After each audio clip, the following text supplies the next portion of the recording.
आप सुन रहे हैं ध्रुव और एक शैतान के सदियों पुराने रिश्ते की कहानी। शैतान।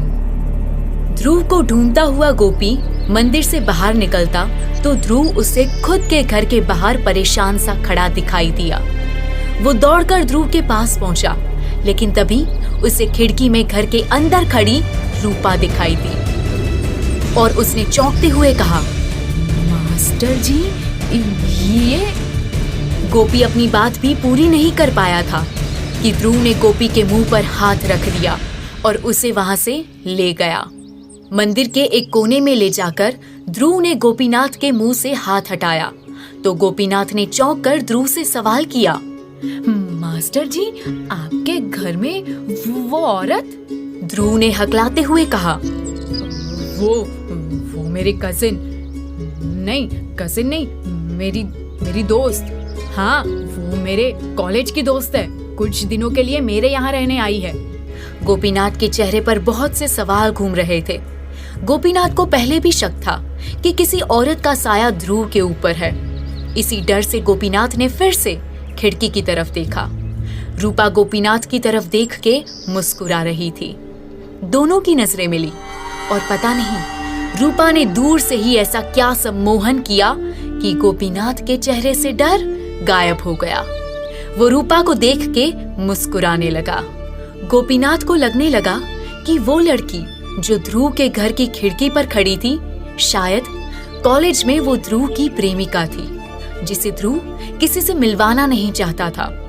गोपीनाथ ने खुश होते हुए कहा, अरे वाह, तो मतलब ये भाभी जी हैं। गोपीनाथ के दिमाग पर रूपा अपना सम्मोहन चला चुकी थी।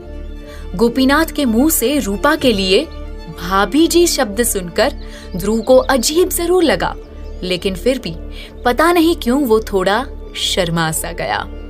उसने प्यार से गोपीनाथ को झिड़कते हुए कहा, गोपी, अब तुम ज्यादा दिमाग मत लगाओ, हम सिर्फ अच्छे दोस्त हैं और कुछ नहीं। ध्रुव को यूं शर्माते देखकर गोपीनाथ मुस्कुराते हुए बोला, जी मास्टर जी, समझ गया, वो सिर्फ आपकी अच्छी दोस्त है। लेकिन तभी वहां अचानक रेलवे पुलिस कमिश्नर आ गया और बोला, ध्रुव जी। कमिश्नर की आवाज सुनकर ध्रुव अचानक से चौंक गया। कमिश्नर ने अपनी बात पूरी करते हुए कहा, मैं सोच रहा था ये मामला सुलझा लिया जाए, फिर आपके घर चल के कुछ चाय नाश्ता किया जाए। आप गोपी से तैयारी करवा लीजिए। इतना कहकर कमिश्नर वहां से चला गया और ध्रुव के माथे पर पसीने की बूंदें साफ नजर आने लगी थी। ध्रुव की हालत देखकर गोपीनाथ समझ गया और उसने मुस्कुराते हुए ध्रुव से कहा, आप चिंता मत कीजिए मास्टर जी, मैं घर के अंदर जाता हूँ और जल्दी से भाभी जी, मेरा मतलब है आपकी दोस्त जी की मदद करता हूँ और सभी लोगों के चाय पानी की व्यवस्था भी कर देता हूँ। जब बाबू लोग अंदर आएंगे तो मैं भाभी जी को रसोई में छुपा दूंगा और किसी को कुछ पता नहीं चलेगा। गोपीनाथ की ये बात सुनकर ध्रुव को चैन आया और उसने कहा, धन्यवाद गोपी, तुम नहीं होते तो पता नहीं आज क्या होता।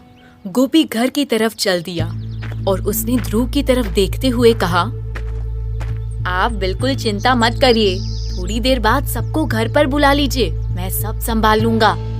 जैसे ही घर का दरवाजा खुला तो गोपीनाथ ने देखा कि पूरा घर साफ सुथरा और सजा धजा लग रहा था। हर चीज बड़े ही करीने से अपनी जगह पर रखी हुई थी और एक भीनी भीनी खुशबू घर में फैली हुई थी। गोपीनाथ समझ गया कि हो ना हो ये सब भाभी जी ने ही किया है। वो मन ही मन बहुत खुश हुआ और जैसे ही रूपा उनके सामने आकर खड़ी हुई तो उसका रूप देखकर तो गोपीनाथ मानो मंत्र मुग्ध ही हो गया। उस पर करीने से बंधी साड़ी, सजा सवारा रूप और सुंदर रेशमी बाल।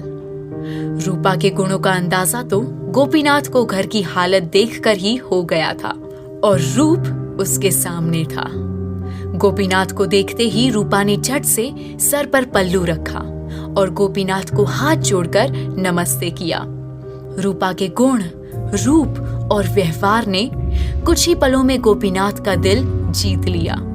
उसने नमस्ते की मुद्रा में हाथ जोड़ते हुए कहा। नमस्ते भाभी जी। गोपीनाथ ने खुद को करेक्ट करते हुए कहा। नहीं, मेरा मतलब है दोस्त जी।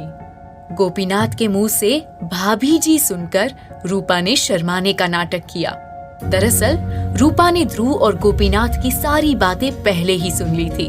वो ये भी समझ चुकी थी कि ध्रुव गोपीनाथ को बहुत मानता है, इसलिए अपने मकसद को पूरा करने के लिए उसने खुद को गोपीनाथ के सामने एक सुंदर, सुशील, रूपवान और गुणवान औरत के रूप में पेश किया, ताकि गोपीनाथ उसकी तारीफ ध्रुव से करे और ध्रुव रूपा की तरफ और ज्यादा आकर्षित हो सके। गोपीनाथ ने रूपा से बोला, भाभी जी, मास्टर जी थोड़ी देर में अपने बाबू लोगों के साथ अंदर आने वाले हैं। मैं चाय नाश्ता बनाकर उन्हें दे दूंगा। बस आप तब तक यहीं रसोई में रहिएगा। वो क्या है ना, अगर वो लोग आपको देखेंगे तो कई सारे सवाल करने लगेंगे, इसलिए। रूपा ने अच्छे बनने का नाटक करते हुए कहा, जी आप रहने दीजिए, चाय नाश्ता मैं तैयार कर देती हूँ, आप बस परोस दीजिएगा। गोपीनाथ रूपा की बात सुनकर खुश हो गया और रूपा जल्दी ही चाय नाश्ते की तैयारी में लग गई। थोड़ी देर बाद ध्रुव रेलवे पुलिस कमिश्नर और बाकी के दूसरे अधिकारियों के साथ घर में दाखिल हुआ। सबने ध्रुव के घर और उसकी खातिरदारी की बड़ी तारीफ की। हर तारीफ के साथ ध्रुव के चेहरे की मुस्कुराहट बढ़ती ही जा रही थी। 3 सालों में पहली बार गोपीनाथ ने ध्रुव को तारीफ सुनकर खुश होते देखा था। रूपा के काम की हर तारीफ ध्रुव के मन में रूपा के लिए जगह बनाती जा रही थी और वो रूपा की तरफ और ज्यादा आकर्षित होता जा रहा था। सबके जाते ही गोपीनाथ ने रूपा के सामने ही ध्रुव से कहा, मास्टर जी, भाभी जी, मेरा मतलब है आपकी दोस्त जी बहुत ही सुंदर, सुशील और गुणवान है। 3 साल में पहली बार वो यहाँ आए हैं और 3 सालों में पहली बार मैंने आपको खुश देखा है। अब बस इस खुशी को कहीं जाने मत दीजिएगा।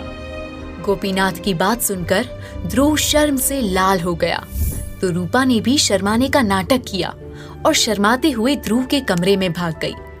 ध्रुव ने गोपीनाथ को विदा किया और गोपीनाथ की बात सोचते सोचते रूपा के पास कमरे में चला गया। रूपा ने कमरे की लाइट बंद कर पूरे कमरे को मोमबत्तियों से रोशन कर दिया। जंगल में खूबसूरत फूलों को उसने पूरे बिस्तर पर बिखेर दिया। जंगली बूटी के इत्र की भीनी भीनी खुशबू कमरे में फैला दी और खुद एक सुर्ख लिबास में पलंग पर दुल्हन की तरह बैठ गई। कमरे में घुसते ही कमरे का रूमानी नजारा देखकर ध्रुव खुशी से पागल सा हो गया। उसने धीरे से रूपा के पास जाकर उसकी तरफ देखा तो रूपा ने झट से अपनी पलकें नीचे कर ली। ध्रुव ने उसके पास बैठते हुए उसके हाथों को अपने हाथों में लिया और प्यार भरे स्वर में बोला, आपके हाथों में तो जादू है। इतना कहकर ध्रुव ने रूपा के हाथ चूम लिए। तभी अचानक आसमान में तेज बिजली कड़कने की आवाज हुई और रूपा ने चौंकते हुए ध्रुव को अपने गले से लगा लिया। बाहर मौसम अपना रंग बदल रहा था और अंदर रूपा अपना।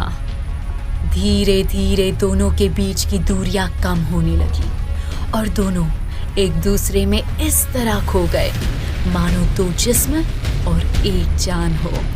जैसे ही रूपा और ध्रुव एक हुए, रूपा के शरीर में परिवर्तन होने लगे। उसके बाल बिखर गए, आंखें सुर्ख लाल हो गई, उसकी आवाज बदल गई और वो अपनी उसी बदली आवाज में चीखते हुए कुछ मंत्रों का उच्चारण करने लगी। ध्रुव रूपा के इस बदले रूप और रवैये से चौंक गया।